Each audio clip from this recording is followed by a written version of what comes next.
started this off back in July last year, not expecting to take this long, but we ran into some issues. This was something actually that wasn't allowed on Landis Avenue. There was never tattoo parlors. There was some kind of like antique ordinance where they didn't allow tattoo parlors or anything like that. But Right. I actually seek to appeal, so got city council involved and had them and overturned the vote. So they came in here and they actually seen the place, and I guess that kind of swayed their mind differently. They seen it wasn't just like your regular tattoo parlor or shop, like a biker shop or anything like that. So Right. and here we are. We had some run-ins, some problems, but we're about to open up this week and we're really excited. So yeah. Dope. You're listening live on Viral Hip Hop News. Sorry for that interruption. Right here, listening to the beautiful Vanessa, owner, half CEO of One Love Tattoo, 710 East Landis Avenue. She just gave her story on the grind of how this place had to get opened up. Just give a little bit of just the struggle and a little bit of the grinds that y'all went through in opening up this beautiful art gallery that we will show y'all momentarily, Yes. and the things y'all had to go through in getting this to be the success that it is. Initially, when we got this place, it was like, okay, perfect. And then we get down the road, we get zoning applications involved. And it takes about a week, actually 6 weeks to get the application back that it was denied. So at this point, we had already invested money into the place, had already bought paintings. Angel had already started painting the walls and putting his artwork on the walls. So it was devastating, So, after investing all this money and then them telling us, no, you can't open it, it was just like a slap in the face. But I was able to research and, talk to some people and higher ups, and they recommended that, I appeal it. And because of, it was also not just a tattoo studio, but also an art gallery, they said that, we could possibly win it. So this is actually a history record thing, because there's never been a tattoo place on Landis Avenue. We're the first ones, and to be honest with you, they don't think they'll ever put another one on here. So that's big, that's major. So that was not even something that I was thinking about that was going to happen, but it just happened to come with that struggle. So it was kind of like a blessing in disguise. Right. But yeah. So after that, we went through some stuff with health department. After we were able to get that vote overturned, health inspections came in here and they told us that we had to build a new bathroom because the bathroom where it was not good. So that. Another thing that took another about 2 months to get done, and of course money invested. So, but we did it. At this point we're in too deep. We can't turn back. And we're in love with this place. He's put his blood, sweat, and tears into this place, and I've put my hustle into this place and busted my butt trying to get this place open. So, it's our baby. So, we're excited to open up and share the world. His beautiful artwork, and our minds put together and what we combine to make one love. Dope. No, I know that you are the brains to the operation. You see this artist, my man Angel over here. We're going to talk to him in depth in a little bit, but I want to talk to the CEO, Vanessa, a little more. Now, you're a female in this game, a CEO. We all know how difficult it is for females in this game, but you are one ferocious female. You don't take no for an answer. You have a beautiful, eclectic mind. So I want to talk to you a little bit and talk to you and ask you how it is a female in the tattoo game as a businesswoman when you conduct these business meetings and things like that. Are you taken for granted sometimes, and how do you feel you add up in the game, tattoo art gallery CEO as a female minority at that of color? Yes, absolutely. I mean, people don't think that, just because you're a female, and this is actually a male, dominant industry for the most part. Now there's starting to be more females in this industry, and I'm taking on, bigger roles. It is very difficult. I mean, people always doubt you, especially males. And it's unfortunate, but you gotta keep fighting the struggle and keep doing. And I'm like you said, I don't take no for an answer. I have the gift of gab, and I will get it done. Like at the end of the day, I try to do whatever I do to get it done, and that's exactly what I did. I put everything I could into. I went to these city council meetings, and I spoke for us, and made sure that they knew that that this was something different. I wanted them to look at the bigger picture, just like we do. It's just not just about tattoos, or this is a bigger thing. We have a bigger vision in mind. Putting art out there. Helping maybe the community, bringing kids in. Taking them off the street to come in here. Maybe Angel can teach them. Or they can come in here and do sessions. There's so much. I have so much visions. We both have so much visions and bigger goals for this place than what you see. So stay tuned for that stuff. But But yes, as a female, it's very difficult. But all I can tell you guys is, man, don't give up, man. And if you want something, if you really want something, you will make sure that you get it. And that's what I did here. I wanted this so bad. I could taste it, and I was not giving up. And no matter how much doors turned and closed, and nobody said no, it was not going to happen. So. Dope, dope. You're listening to the beautiful Vanessa, CEO of One Love Tattoo in our gallery, the one we are in right now. You see Brother Oh God, CEO of Hip Hop News Uncensored, live on his broadcast, the Uncensored Truth Podcast, live at One Love Tattoo. We just went live and did a dope segment. We promised you we would come in and do a live tattoo and real hip hop session. We're going to get into the hip hop in a minute, but we're talking to Vanessa right now. Vanessa, you sitting here to the right of you, I believe, of the half CEO of One Love Tattoo, the artist, the dude that does the masterpieces. A lot of the artwork that you see here, we'll get into it. It was done by his hand. Brother Angel. Vanessa, talk about Angel for a second. My bad, I got you. Talk about Angel for a second. How y'all became friends. How'd y'all meet? Yeah, exactly. Y'all relationship and business relationship, things like that. Met years ago in school. He went to the high school, Sam, we went to the same school, Oakcrest. Facts. He was there just for a couple months, so I knew him and I know his kid's mother. But we kind of like reunited again when I found out that he was tattooing, and I seen his artwork on another friend, and I was like amazed and taken back by it because I've never seen artwork like that here. And I did my research. I started kind of like stalking him on IG and checking out his work, and then started talking back and forth. I started commenting on his stuff, and then we became really close. I came in to get a tattoo. And after that, it was history. It was like, we became like the best of friends, and we have a lot of in common, and our goals are very much alike. We have the same vision. So it was a no-brainer when he came with me to the idea and said, how about, we do this together and open up a shop, and then we thought about the idea of the gallery because I have a lot of friends that are in the art business, so I capitalized on that, and we made this happen, man, and it's awesome. Like, it really is. It's a good feeling right now to sit back and look back at all the struggles we went through, and tears, and the arguing, the bickering, and the time spent away from home, from family, and from all the stuff that you missed out on. But I just keep looking at the bigger picture. It'll be worth it for everybody as a whole. So. Dope. I couldn't attest to that more, and I know that when I've seen you on your IG promoting the tattoo in our gallery, I immediately got excited because I'm a tattoo head, as y'all all see the tattoos and things like that. And I was just immediately drawn to it, your grind and your hustle. And when I came in here, I was immediately drawn in his family, and we had a real good build and continued to build months on, and had a lot of powerful discussions. He was really, really big and real. Facts, it was dope. Like Absolutely. Real recognizes real, and we definitely had that electricity early, and now we're building even bigger with the podcast and the art gallery. You see big things coming. You talked about Brother Angel. Let's talk to you, man. The man quietly just creating the masterpiece behind you. I know Brother Oh God had a couple questions, but real quick, y'all make sure y'all go up top and hit that like button on the Uncensored Truth Podcast. Shout out to everyone out there. We're getting a real good vibe, real good response out there right now. Keep doing what you're doing out there, people. We appreciate you. But Angel, yeah, man, just to talk to you for a second, brother. You talk about your grind, man, as a tattoo artist, a minority tattoo artist in the genre where you obviously don't see too many minority tattoo artists being successful. Talk about your grind and your beginnings as a tattoo artist and how you started in this game, bro. How I started in this game, I wasn't even planning to be a tattoo artist. I actually wanted to work for Disney, but, bad choices led me to do other things. So, somebody a long time ago told me that if I was ever a tattoo artist, that they would get tattooed by me. And he used to spend a lot of money on tattoos. So I used to think like, damn, well, if he used to come into work and tell me, I spent $400 on this, and he charged me $650 for that. I'm like, damn, well, let me check this shit out. And I looked into it, bought a couple of machines. Started practicing on myself and everything, and then started looking for an apprenticeship. Found one, got my apprenticeship, started working in different spots, and here I am.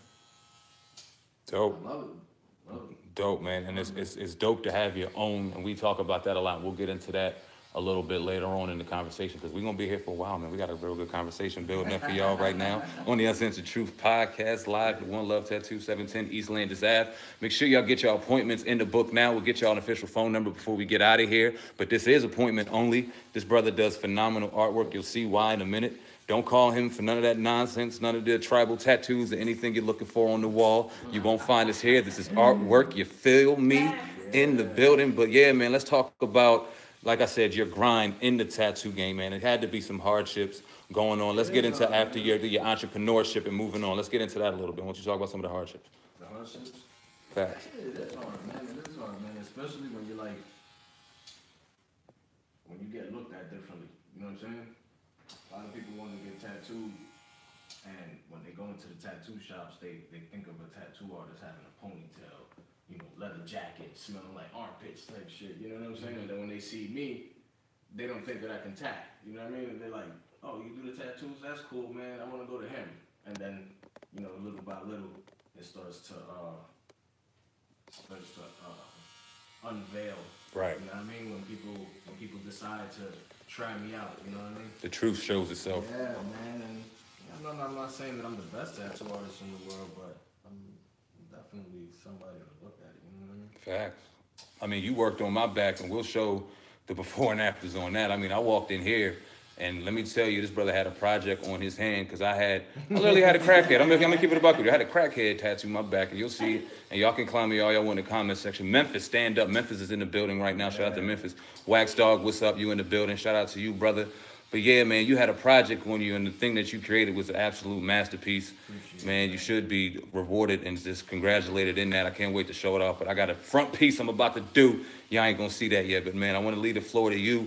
Talk about the business, man, and the struggles and just opening up your business as an owner in a place where they don't really, you know what I mean, accept this kind of business in this area, especially as a minority, man. Talk about your struggles in building this business. Like I said, a lot of people expect different from the tattoo shop. They don't expect the tattoo shop to, you know, have, you know, graffiti. You know what I mean? And they don't expect, you know, tattoo artists to come in wearing Jordans and having earrings and big chains and stuff like that. Like, we look like rappers type shit. And that's it, man. Like, I just never converted. I always stayed myself. I always stayed just true to basically my individuality, I guess. And I never changed. Word. I just, you know what I mean? I just like to spew out my artistry, and that's it, man. Dope. If you like my work, if you like it, you like it. And if you don't, then keep it moving, man. That's it. Well, you ought to be tripping if you didn't like the artwork. Like I said, man, he does phenomenal work. Yeah. You see the artwork on the back right now, Bob Marley, you know what I'm saying, Morgan Freeman, to name a few. Got Hendrix over here, beautiful skyline of Puerto Rico. The list goes on and on, man. Walk down a little bit before we get into this hip-hop conversation. You see this beautiful piece of artwork right here. Our backdrop of the Uncensored Truth Podcast this evening. Dope work. Dope work. But yeah, man, we in the building. Another main reason why we came in to try to chat with y'all and have some real conversation. Something we'll do annually on the Uncensored Truth Podcast. We'll do Oh God, CEO, Hip Hop News Uncensored, one half of the Uncensored Truth Podcast. But yeah, why don't y'all talk about a little bit some of the hip hop, rap, R&B, just some of the entertainment that y'all had come through here and get blessed at One Love Tattoo. Some of the major business moves Vanessa, the CEO, Giselle De Blanco, got going on up in the building right now. Big moves happening over here, man. Why don't y'all get into it? So it honestly, it started off as shits and giggles. You know, we just, you know, looking up certain people. No, nobody A-list because, you know, I'm not going to shoot my shot too high. You know what I mean? I'm humble.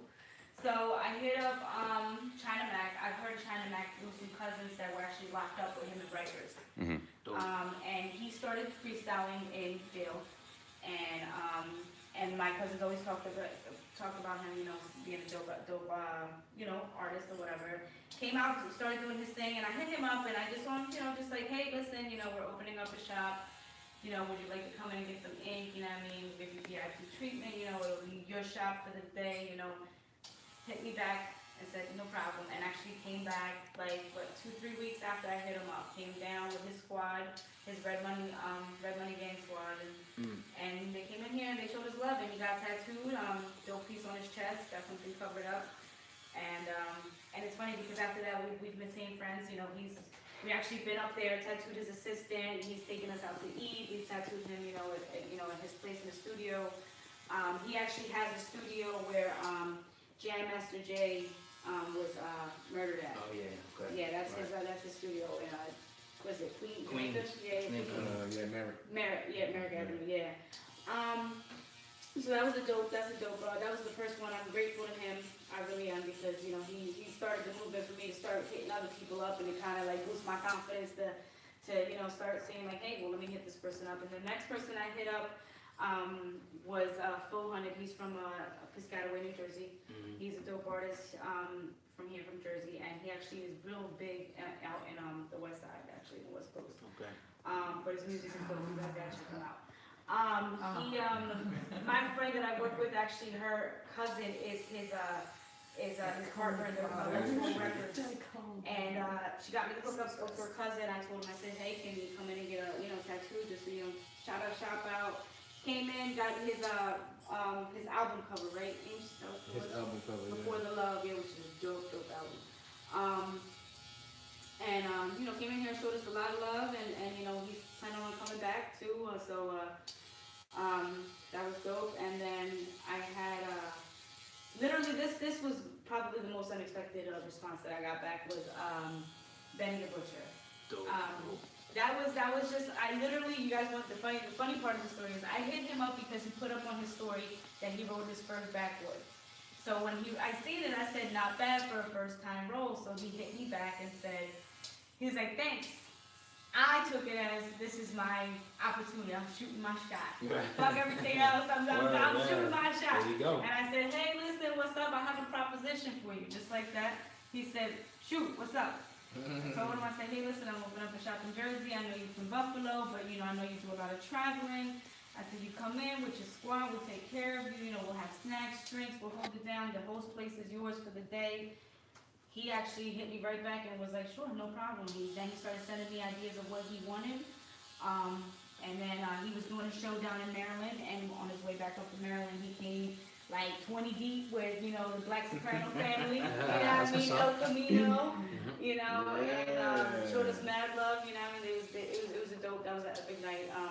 And he's real humble dude, probably one of my favorite like lyrical rappers right now. Like he's dope, you guys gotta check him out.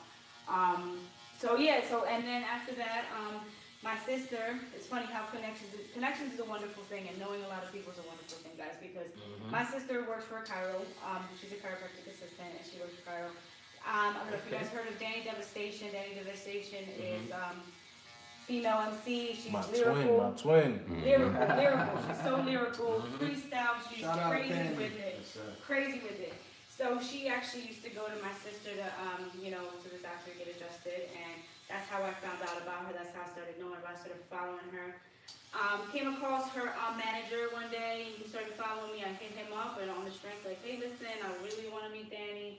Can you get her to come in here? She came in here. She didn't get tatted the first time. She just came in, checked out the place, showed us some love, and then decided she loved it so much that she decided she wanted to shoot her first big mainstream video. I love you in One Love, and that was hella dope. She came back weeks later. Our boy Dada, Dada the Great, he shot the video and he's dope.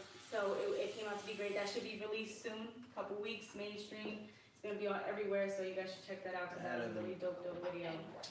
Visuals are awesome, and the song is a really great message, so you guys should check that out. But and yeah, Danny's definitely gonna be coming back. We're planning on doing a big grand opening event like in July, and Danny would like to perform at that, so we'll keep you guys posted on that. That's gonna be dope because I'm probably gonna try to get all the artists that already been in here to come back to that, come show us some love then. And I'll keep you guys posted on that, and that date and everything. So Yeah, that smells like something the Uncensored True podcast need to be going live that year. That smells like something we need to go live at. You understand? Shout out to China Mac, shout out to Danny Devastation, Conway, you already know everyone that y'all named. Day, make sure you drop a tag on there so they can stay tuned to the Uncensored Truth Podcast, Viral Hip Hop News. Hip Hop News Uncensored. We are live here, 710 East Landis Avenue. One Love Tattoo. You hear us talking about it all the time, but we're finally in the building. You see the artwork in front of you. Vanessa dropping dimes, dropping knowledge about the grind and how we got open. Angel doing artwork. The Silent Assassin getting busy in the game. Man, Angel, I want to ask you, bro, how was it tattooing some of these rap artists in the game and being as humble as you are? Because you obviously, you can hear in your talk that you're a very just humble dude. You're about your work, quietly just making millions and doing what you got to do, bro.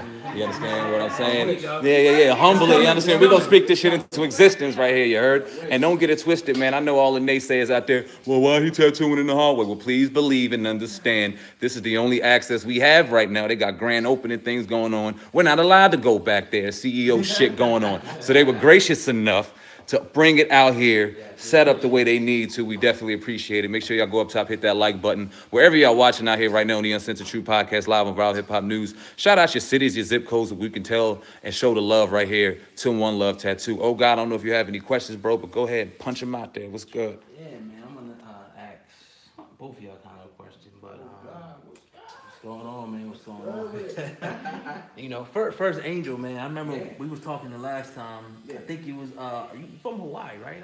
That's one of the places you I'm half. You half, okay. I'm Puerto Rican and Hawaiian. Okay, okay. I want you to you know, talk about, you know, your time there, and you know, because when you look at graffiti, what y'all do? That was more of like the youngest, like the Okay. type deal, the Hawaiian stuff. I mean, I grew up more in New York. That's why Cool. it stuck more with the graffiti. Cool. Yeah. This is what I'm saying about the graffiti part. Yeah. You know, it's a you know, important part of hip hop. You know, about the components of hip hop, people doing the graffiti and everything. Like, what is your ultimate goal? Both of y'all can probably answer this. You know, because I was going to ask Vanessa. I was going to ask her.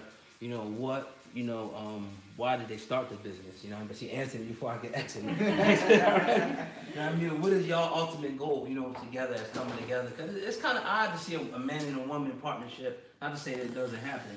But what is your ultimate goal? You know, in this city of violence, what are y'all trying to accomplish? You know, together as a business entity in this city. Well, actually, Violin is the biggest city in New Jersey for people who don't know that.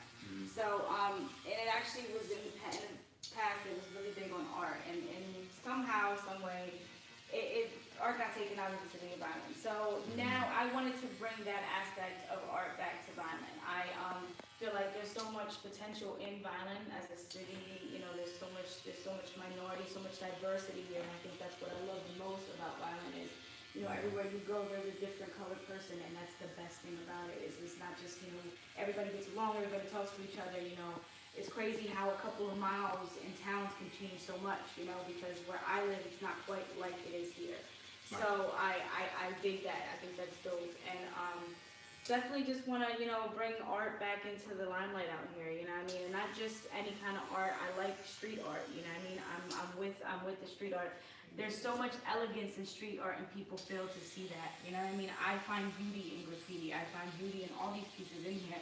They may not be your, you know, your Vincent Van Goghs or Mona Lisas, but to me, this is priceless to me. You know what I mean? Just like they're priceless to other people, this is priceless to me. You know, these people, their hustle and the grind behind these artists is crazy. It's amazing, and this is why, you know, I support them so big, and I try to support them because I know the grind and the hustle is real, the struggle is real. You know, it's hard out here for somebody, you know, trying to make it, and it's harder when you got people that are hating on you and not, you know, trying to, you know, support your movement.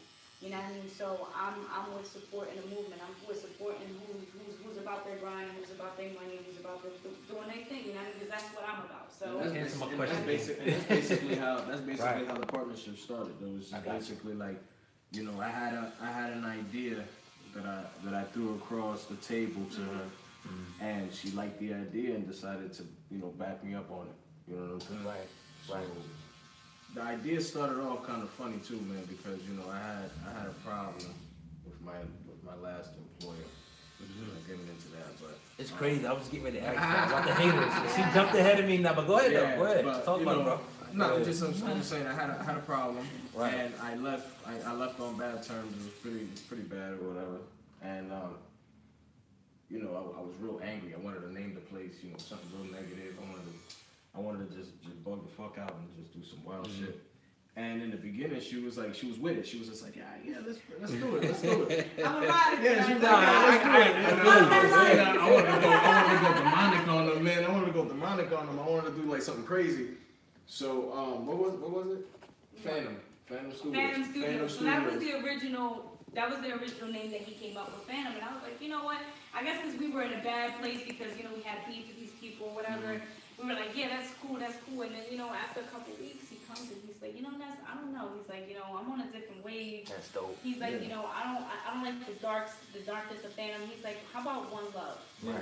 And when he said it was just like, boom, click, done. Like, you don't say no more. You know what I mean? That's a done deal. So It's a winner. There's no yeah, doubt. absolutely. And I feel like I'm so glad that we changed it because I feel like One Love fits this place perfectly. It's absolutely. And what's crazy is that I came across that name through sitting down and smoking one time. You know what I'm saying? I was chilling one day. I was inspired. You know what I'm saying? I was chilling at where was I? I was in my apartment, and I was packing up some stuff, and you know, I was going back and forth. I was moving out of my apartment, and I had a rotation playing on Pandora, and all of a sudden I hear Ice Cream. Remember Ice Cream? And you hear Method Man at the end, and he's like, you know, one love from my brother Puerto Ricans for calling me. So I'm like, oh shit, one love. I remember I used to say that, man. And later on, a couple minutes later, I hear Bob Marley come on, One Love, and I'm like, One Love. I'm like, oh, I hear that shit again. A couple minutes later, a couple songs play. Then LL Cool J comes on. He has a joint, you know, Peace of Love, you know, One Love to this. And I'm like, what the fuck, man? It's dope. Last bit, right? Nas, One Love, what? And I was like, yo, called her. I was like, yo, Kikivani, we gonna name this shit. That's One the winner, Love. hell yeah. That's the name of the fucking place, man. That's what we gonna do. And after that, our whole aspect of that negativity and that bad vibe just went out the window, and it's just like we focused all that bad energy into putting it into this place, into making it, you know what I mean, a better place, you know what I mean? So that you know, that pretty much broke it down. He, you know, he was in a bad spot, so was I, because I was just pissed at the whole situation that he went through, you know what I mean? But we turned nothing into something, and you know, I couldn't be prouder, I couldn't be happier of the partner that I picked, because I mean, this is a dynamic duo situation, once in a lifetime type thing. You don't get these type of partnerships that often, like you said. You don't see male and female very often. We happen to mesh well, you know what I mean? I back his vision 150%, and he backs my hustle 150%. That vision and that hustle happen to just make this beautiful thing. Dope. And it's glad that y'all leave the haters exactly where the fuck they deserve, under a bridge, rotten, upset, and stanking like a fucking troll that they ultimately are in 2018. You understand what I'm saying to you? I'm over here, I go by Five Mouth Angel and shit. I'm over here trying to like not curse, because, you know, I'm thinking. This is Uncensored True Podcast, goddammit. You do what you say what you gotta do. You tell your man, y'all say what y'all gotta do. I'm trying to be nice and shit. I mean, if there's anybody in the Bible section of the Uncensored True Podcast that's thinking we saying something vulgar, y'all let me know, please. But understand, this is we from a Def Jam area. You understand what I'm saying? We don't do that sugarcoat shit. You heard?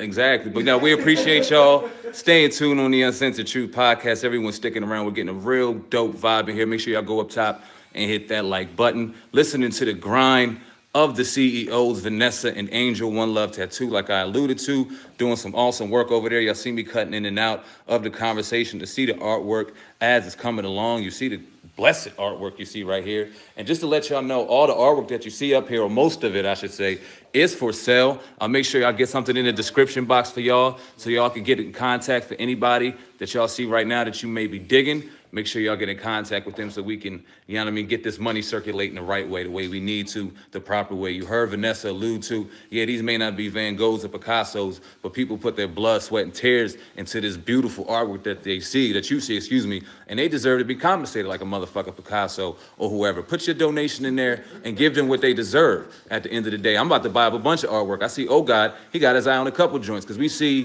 the vision and we see that, you know what I mean, facts. He was our, matter of fact, shout out to, he was our first buyer. Oh God. Jay-Z inspired him to do that. You know what I mean? Buying Picasso's shit. what I'm saying? I would love the Prince picture. Somebody already, Cecilia Melton, shout out to you, baby. She wants the Prince picture right here. I'll give you one. Vanessa, who's the artist right here? Who did this? This is her name. I know her Instagram. Her name is Philly Meek. She does really dope art. She did Prince, and she also did that cheetah and that African queen over there. That's one of my favorite, actually, guys. Check it out. So we'll make sure we get you your information, sweetheart, so we can get you, you know what I mean, involved with her. Definitely leave the description or leave a link in the description box, excuse me, so that we can go and get you that popping. We appreciate you, sister, most definitely. You see the artwork popping around here. We're about to have a dope conversation. You're welcome anytime. About to have a dope conversation about hip-hop, man. These people are real cultured and in-depth about hip-hop. I've known Vanessa for a long time, man. We go way back, so I already know her, you know what I mean, her culture and her game in hip-hop is second to none. And I've had some real deep conversations with my brother Ange on some real late nights this last couple of weeks, last couple of months, man. And I already know what his knowledge in the hip-hop game is. You see brother Oh God over here getting busy like the moguls we are. We appreciate you, everyone sticking around right now. We're on a 30-minute mark live right here on the Uncensored True Podcast. My brother Angel, sister Vanessa, in here with the beautiful, what's your name? Say everybody for the camera. Jasmine, what's the do? We appreciate you sitting down and being patient with us. The shit hurts. Ain't no denying it. Ain't no need to lie. And she's sitting there holding like a G. I ain't putting her face on camera, I promise, cuz. Brutal, you heard? Brutal. We'll show you that. Facts. And it's funny you talk about the back piece because it all aligns with positivity and things like that. The first time we met, we had a real good conversation. And the first idea we had was you wanted to put the timepiece on my back, time waits for no one. Being the businessman that I am, we had that conversation and it sounded dope. I went and grabbed me some vegetable lo mein real quick. Shout out to the vegans. Shout out to, you know what I mean? We was in here, you know what I mean? Praise to the Most High, brother. Needed some vegetable lo mein real quick. I come back. And he gives me this look, you know what I mean? And I'm already starting to know my brother Angel. He puts his hands over his lips, you know what I mean? And he gets this little thinking look, you feel me? And he said, you know what, I think we should change it up, brother. You just one of these righteous brothers, and I think we should just do Egypt. And the second he said it, I lost my fucking mind. I was like, you know what? That is perfect. I was just watching Pyramid documentary on Netflix. Like, I'm into this shit. I'm into the culture. What's up, bro? You know what, man? On some real shit, like that night, I was telling Vanessa, you inspired me, man. Like all the talk that you came in. Definitely. You know what I mean? And it was real positive, and like the way that you presented yourself when you came in, it was different. You know what I mean? You don't see that a lot, and I respected you for that. So when you started talking a lot about like the vegan, you know, all the stuff that you was doing, you know, I actually listened to you. You know what I mean? And I was just like, yo, this dude is. I was like, yo, he's real, man. I was like, yo, he's straight. And then when you went to go pick up the vegetable lo mein, I was like, timepiece. I was like, come on, man. I was like, yo, he needs something a little bit more better than timepiece. Word. Like, let's do something crazier. And that's when I came up with the pyramids and, you know. What phenomenal.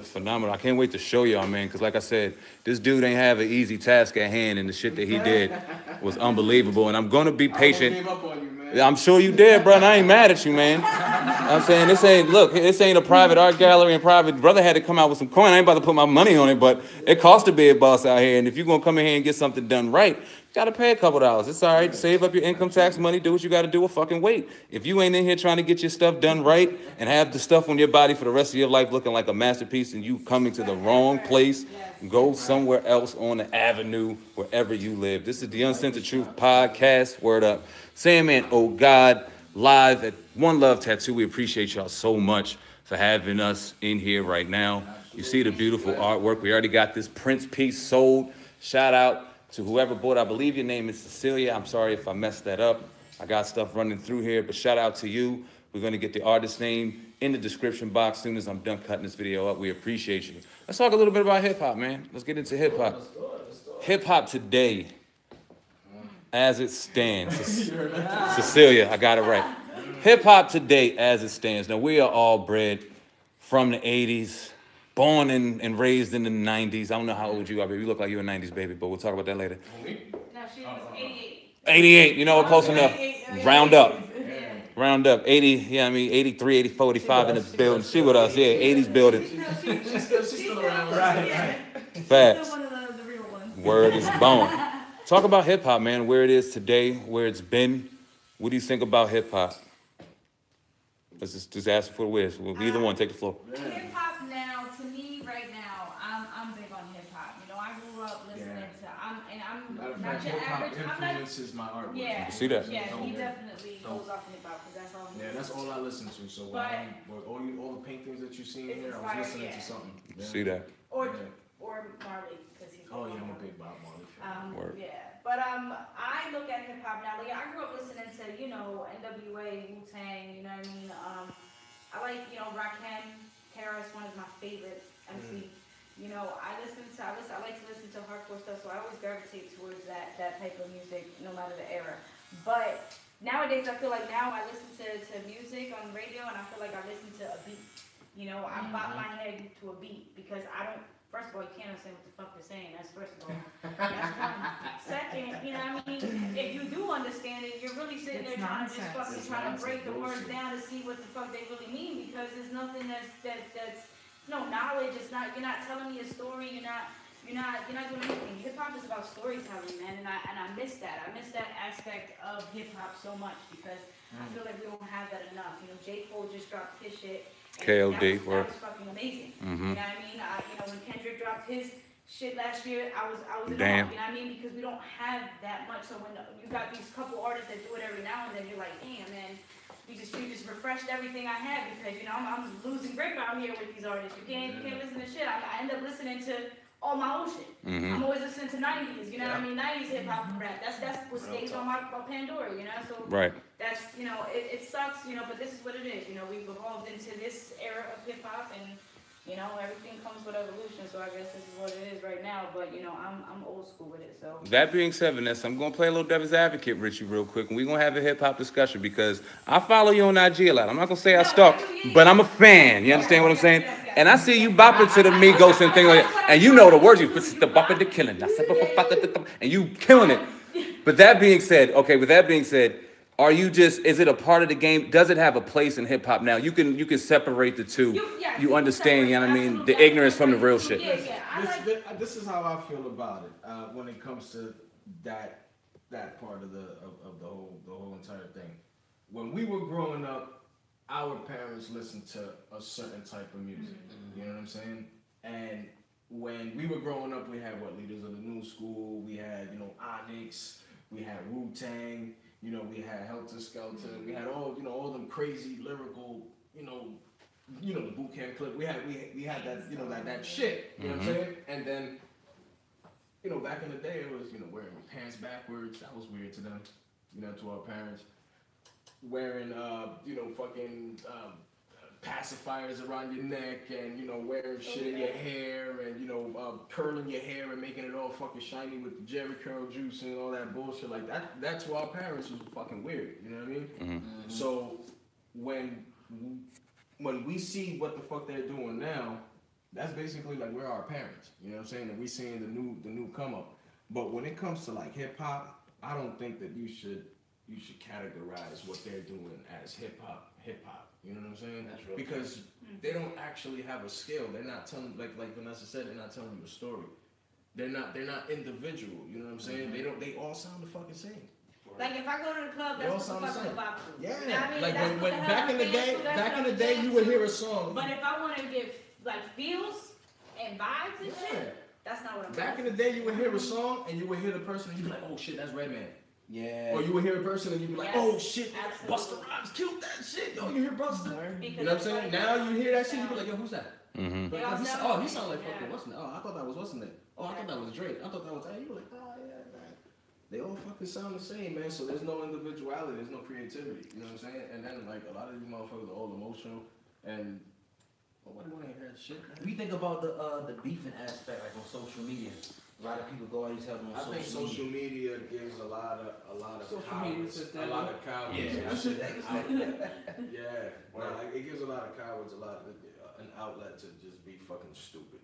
You know what I'm saying? Because these people would act stupid online, but in real life they're not gonna do that. Nah. You know what I'm saying? They're not gonna step up to nobody and tell you your fucking sneakers suck, man. I got better. They're not gonna do that shit. But online they'll do it because they know that if they tell you and you're in Jersey, they're not gonna fucking fly to Australia to go fuck you up. You know what I'm saying? So yeah, you're gonna fucking fight the computer. So basically, you got no choice but to take that shit. Right. You know what I mean? What's the difference between that, what they're doing on IG and the beef, and the things we've seen in our day with the Biggie and Tupac, and the beef that we've seen via the Vibe magazines and the Double XL magazines, and just the way we got this content disseminated to us? Are we just living in a new era, in a new wave on how beef is disseminated? Can we blame the media and mass market on that more so than the hypes that shit the fuck up anyway. You know what I'm saying? They hype up shit that doesn't look really how need they to be hype up hyped the up. Kardashians, man. Mm-hmm. And let's be real. I'm not listen. I don't knock no one's hustle. They're smart. They're intelligent people. They know what they're doing. They know exactly how to market and work this market. I ain't knocking them as far as that. But what do they represent? You know what I mean? Like, they don't represent anything that I believe in or anything that I would be like, hey, that's cool, you know, I fucks with that, or, you know what I mean? I would let my kid, or I admire my kid for admiring that. No, I would never, ever let my kid admire anything that them people do, because at the end of the day, they market it off a reputation, off of, you know, just whatever. They were willing to do whatever it took, you know, to make that money, and they did it. Is that the people's fault though? Because it's like it seems like the people gravitate more They towards do the beef gravitate. and gossip. I mean, The drama, yes, absolutely. People gravitate to fucking dramatic shit because it's not their drama. We're like in the age of real reality. It's not their TV. drama. Yeah, They want to see right. what other people are going through. So people are fucking nosy. I mean, That's real. that's what true. it is. People are fucking nosy. They want to know what's happening in other people's lives. So, you know, they gravitate towards other people's shit, and then, you know, they comment and they start, you know, doing all the dumb stuff. Talk about Culture Vulture. You hear Dame Dash talking a lot about the Culture Vulture. Culture Vulture. He wrote a book. We just talked about it in the podcast. Real dope book that Dame Dash wrote in regards to, I mean, let's just put it out there, to certain networks and certain avenues that you see on your YouTubes and different platforms and various media outlets that distribute and disseminate these kind of beef content, and get a lot of money from it and get a lot of cash from it. Do you see them as a cancer? And if they are a cancer, why do we continue to support it?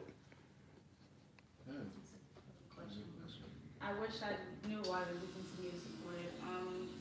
People market off of people's misery, off of people's, you know, failure, and it sucks. That's the type of that life that we're living in now. But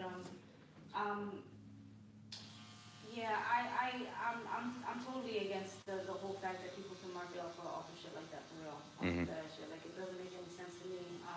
It's almost like you're snaking. You know what I mean? You're being a snake in the industry, and I feel like nowadays that's the common thing. I feel like everybody, you know, everybody feels the need to go out and take this from this person, copy this and copy that. Nobody's original anymore. Right. Nobody likes to keep it real. Everybody's tough on behind IG, but when it comes to actually seeing people in person, you know, you run it the other way. It's just nobody's real anymore. You Right. know what I mean? And that's real. You know what I mean? It's not like it used to be, you know, when we were growing up where people approach people. When you had a problem with somebody, you approach them, you handle it, you know, like a grown person. Right. Now that's a thing of the past. You know, I guess people grow in Spanish cojones, you know, grow major balls behind internet, you know what I mean, and behind something that, you know, that you're never gonna be able to, you can talk all the shit you want, but they ain't gonna be able to get to you. Because they don't even know where you're at, they don't know nothing, you know what I mean? So it's just, it's stupid, it's retarded, and unfortunately stupid shit like that is getting, you know, our kids killed out here, you know what I mean? Facts. And it sucks, you know what I mean? But that's a whole nother subject. Angel, I want to ask you about, cause I remember you come up in the 90s, so Yeah. remember how, like, you know, New York had hip hop and then how the South kind of took it. Why do you think that? Why do you think it is that, you know what I mean, the South took hip hop from New York? What's up with that? Cause you from New York. So. Yeah. You know why? Because New York started getting fucking soft at a point, man. They started getting too cocky, you know. People started falling back. And you know, Puff and Mace used to talk about the South a lot. So like around the era that I grew up in, you know, we had Biggie that's always talking about Brooklyn, you know what I'm saying? We had you know, a bunch of people always talking about their boroughs. And then once Biggie passed away, God rest his soul, you know, Puff is always, you know, I smoke my shit in Atlanta this, and, you know, going down south, and we're going to here, and then, you know, he's collaborating with Jermaine Dupri. Jermaine Dupri wasn't even really that popping at that time, you know what I'm saying? Then you know, then all of a sudden, you know, Jay-Z does his joint with Jermaine, and then, oh, okay, we're gonna do that South shit. And then, you know, the hi-hat shit started floating. And then, you know, fucking Hot Boys started popping up, and then that's when you started hearing about Juvenile, and, you know, and then you know what really brought that shit up was the, those late night, videos on BET. Okay. Remember those late night videos on BET? BET Uncut. Uncut, exactly. That's used to how bring big. all them I love underground BET shit, Uncut. yeah, them underground joints. So, Right. you know, that's where you used to see all them like homemade fucking videos. And that's where Ha came from, and you know, Master P when he would put his shit out there, so you know they would pay for that stuff, and that's how that shit came about, man. And then people started just gravitating towards the sound because the sound was different, so they were like, "Yo, let me try the New York sound on this shit." And Well, with that being said, though, do you think, because when they got hip hop, like we kind of known them, because the reason why we didn't really mess with the South is because they had like the kind of like the mumble, we understand what they were saying. But that was kind of slow. To keep it real, but even though they not. but they had a lot of good. Yeah, they had a lot of good stuff. They had a lot of good stuff. Like, I mean, Outkast was crazy. Definitely. Outkast was crazy. You could understand everything they were saying, and you know, like Goody Mob was crazy.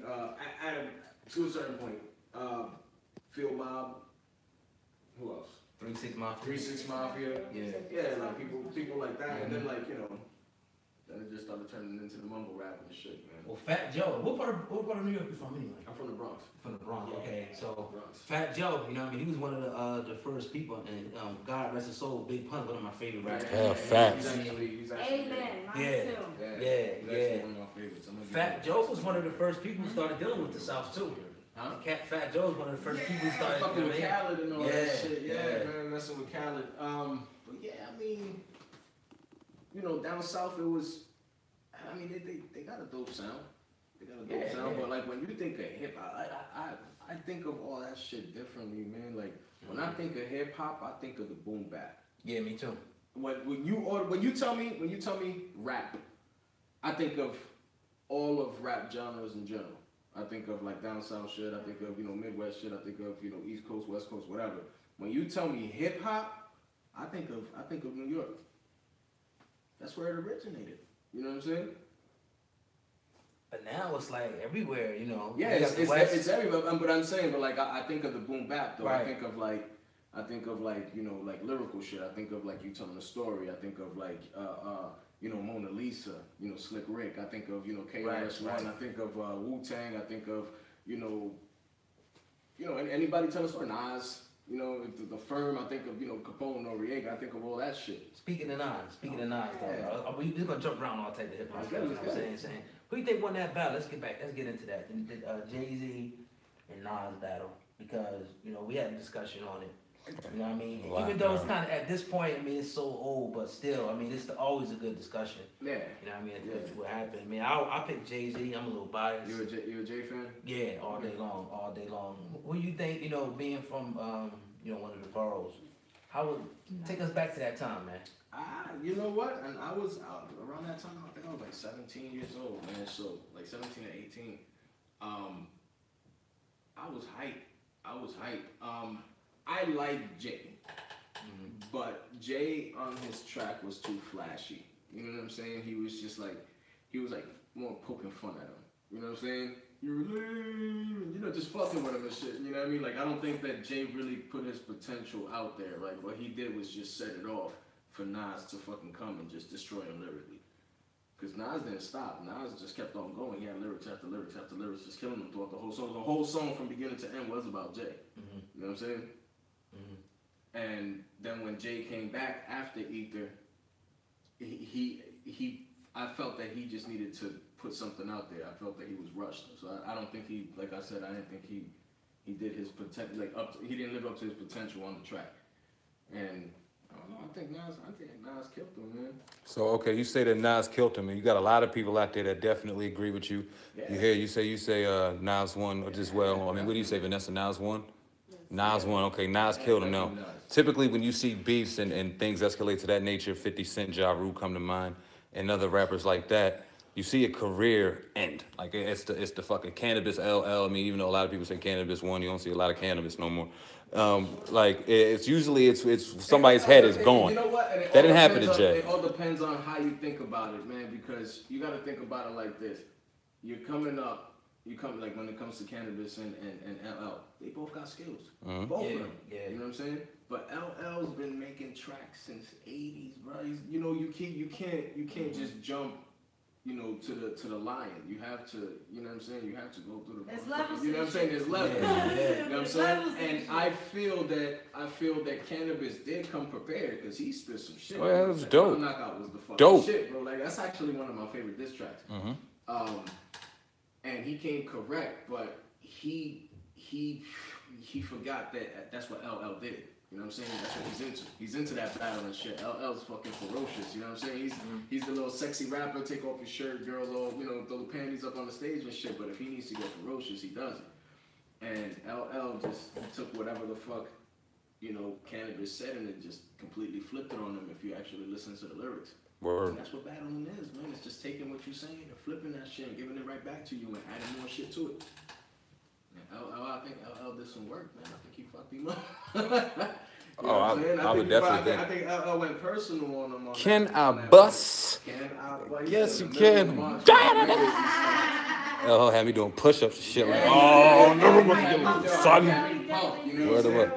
And like when it came to like the Ja Rule and like 50 Cent beef, like that was a fun beef actually because it was just like they were both kind of like fucking with each other until it got serious. But and then when it was serious, 50 was just still fucking with him. You know what I'm saying? So it was funny to watch.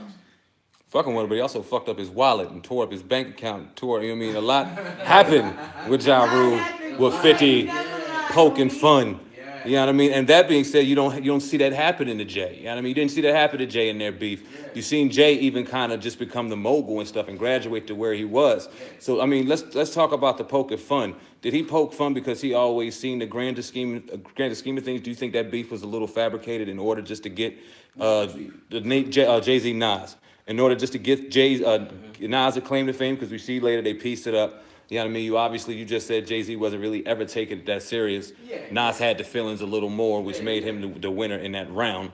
I think the fight won, Jay-Z won the ultimate fight. But what would you think about that? I mean, I felt that, a lot of people compared Nas and Jay, you know what I'm saying, and Big. You know what I mean? Who's the best MC, Biggie, Jay-Z, and Nas? And once Biggie died, Jay needed to take that platform. And he wanted to step up. Big was his brother. And Nas was doing his thing at the time, you know what I'm saying? Jay was coming out, and Nas, he had the It Was Written, coming out, and then, around that time, Jay was coming out with his, Reasonable Doubt album, wasn't he? Mm-hmm. And, he needed to take that platform. He needed to, he needed to show up. He needed to, take the stand and try to do his thing and shit, and that's basically what happened, man. You know what I mean? He was tired of getting compared. Oh yeah, Nas is joint. Oh yeah, Jay's joint. Oh yeah, Nas.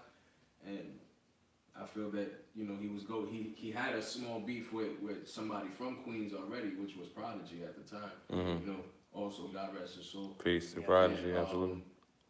And he just needed to address everybody from Queens because once you address somebody from Queens, they all gonna jump on you anyway, right? Word. So, yeah, fuck it. And we having some real good and healthy conversation, hip-hop conversation, real hip-hop in the building. Here live on the Uncensored True Podcast, live Sandman, Oh God, Viral Hip-Hop News, Uncensored in the building. We're almost clicking on an hour strong. It don't feel like that. We're in here building. We will do this often. We will be in here getting this strong building and conversation on, man. This was awesome to do. We have our lovely tattoo model getting destroyed right now, but beautifully destroyed. Beautifully destroyed. We see a jack-o'-lantern getting popping. She has the artwork going on. Yes, indeed. Let's get a little bit of the artwork going on. You want to describe the angels? This your work right here, family? Yeah, man. I want to talk about it real quick, man. Yeah, I met Jazz. Like I said, we linked back up because I seen Jazz. I got into an accident and Jazz was working at the Cairo. Word. And she was telling me how she wanted a Halloween sleeve, and she wanted it to be like kind of goofy, spooky, but at the same time, like, she wanted it to be colorful. So, right. I designed a little something for her, and that's how we started that joint, like, what, 2 years ago? 2 years ago. About 2 years ago, yeah. Super artistic, man. You definitely got your business at hand. Jasmine, won't you talk a little bit real quick? I ain't gonna keep you on here too long, 'cause I know you're in pain. Just about Angel as the artist and just the vibe at One Love Tattoo. Well, the vibe is obviously, as you can see, is chill. Word. It's dope. Like, it's just down to earth, and the talks are out of the world. Like, yeah, man. The thought process is something else. Angel and I, like, what this piece that he did, I couldn't have asked anyone else to do it better. Facts. Like, you know, when I seen who he was, and I brought a picture. I showed him something I found on Pinterest, and I said, "Can we go off of something like this?" And he sure did. Yeah. You know, I mean, it took a while. We figured it out, and the majority of the piece is freehand too. So yeah, it's all like. Yeah, I mean, we missed it. We were setting up and going, but he was freehanding this joint. I tell y'all, as we were setting up and getting it going. Matter of fact, when a lot of people when they log on into my Instagram and they see a lot of the pieces that I've been doing, like working on different sleeves, like I'm working on a Nintendo sleeve. It's actually it started as a Nintendo sleeve and now it's gonna turn into a Nintendo versus Sega sleeve. Word. So he wants to actually bring it across his chest. He's like all inspired because of all the color that I put into it. But when you see it, a lot of that stuff is freehanded. Mm-hmm. I freehanded most of. Well, no, I was about to say a lot of your Buddha. I freehanded a lot of your back piece. Yeah. I was here to see that. Definitely here to see that. Yeah. Oh, my Buddha. We're gonna let Vanessa show off some of the tattoo. Let's get it popping. Beautiful. No, you good love, no problem. Look at that Buddha. And that's pretty old too. Beautiful artwork. I mean, give a range. How old that you say that About is? 2.5 years. Let me get the light on that a little more. There we go. 2.5 years old. Shorter than this one. Smooth as silk. You know what I mean? Definitely some good artwork. Here's another one, Ursula. Disney head, stand up. Word. Y'all got any kids, man? Y'all ain't gotta always be hard on hip hop. We all have fucking babies. We seen a Little Mermaid. Let's keep it 100. Ursula, stand up. The legend. The one and only, man. Michael Jackson, stand Michael's up. not finished yet, guys, but we're working on it. Michael, So, stand up. That's actually a real sensitive area. And yeah, Word. it's still healing, believe it or not. I got this done maybe like 2.5 months, 3 months ago, and it's still healing. It is a very sensitive area, so we want to make sure it heals before we touch it up again. Go up top and hit that like button for these motherfucking artistic just beauties right here at the One Love Tattoo. East Landis Ave, Ursula, MJ. She gave us a sneak peek. That is nice. Ain't it nice? It's beautiful. Gave us a sneak peek of the tattoo that's coming next. I ain't even gonna tell y'all. We'll come in here and build it. Yes. But I seen that joint. That's gonna be fire.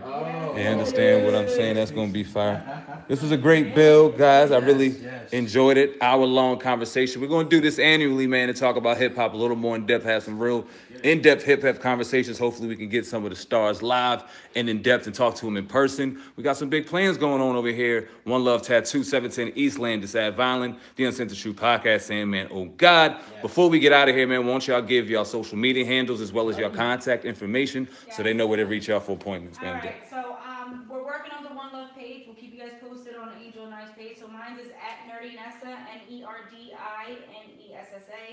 You got Angel, Foulmouth Angel, just how you hear it, F-O. F-O-U-L-M-O-U. Yeah, mouth is spelled with an F. So it's F-O-U-L-M-O-U-F Angel. Word.